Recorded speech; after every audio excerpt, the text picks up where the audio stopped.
More than 20,000 of the tanks have been built, and it has seen use in numerous conflicts beginning with the Iran-Iraq War and remains in service today. The modified T-72A, which was introduced in 1979, was considered a second-generation MBT, and it was widely exported.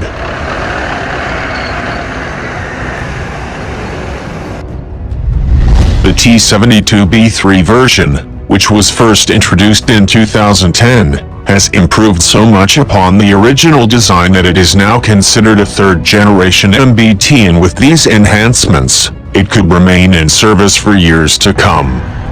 TASS reported this month that the latest batch of upgraded T-72B3 MBTs have been deployed to Russian troops.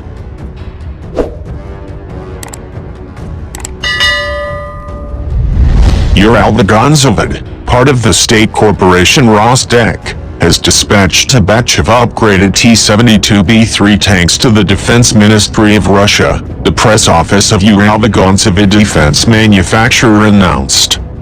According to the defense contractor, the T-72B3 tanks have received a number of significant upgrades.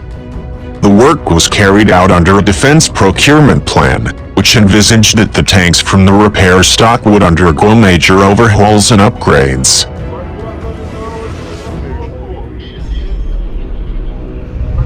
The combat vehicles have received a new powerful engine, an advanced fire control system, a rear-view camera in the driver mechanics display complex, the company added. While developing the T-72 tank, specialists integrated substantial upgrade potential that is being actively used today. The upgrade has covered actually all the systems, improving the vehicle's maneuverability and increasing their firepower and protection, including the armor shield.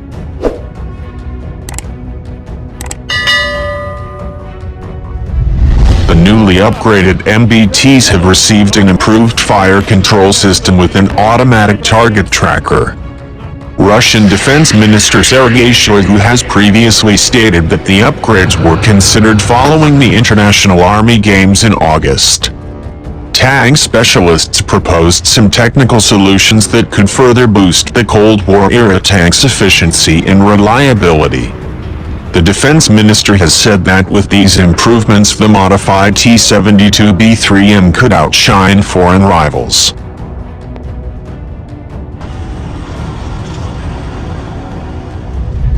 Even as Russia has announced plans for the T-14 Armata to enter service later this year or possibly early next year, it will upgrade all of its operational T-72 tanks, which will allow them to remain in service.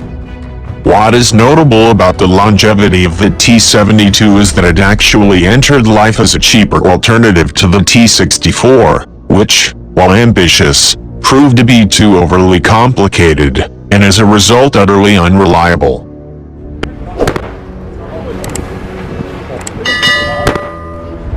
The T-72, which was first deployed to the Soviet Red Army in 1973, was still quite advanced for the time. Its 125mm smoothbore cannon was fed by an autoloader instead of a human loader, and that enabled the crew to be reduced to 3 instead of the usual 4 in modern tanks. The T-72B entered service in 1985 and incorporated many features from the new T-80, including a laser rangefinder and thicker armor.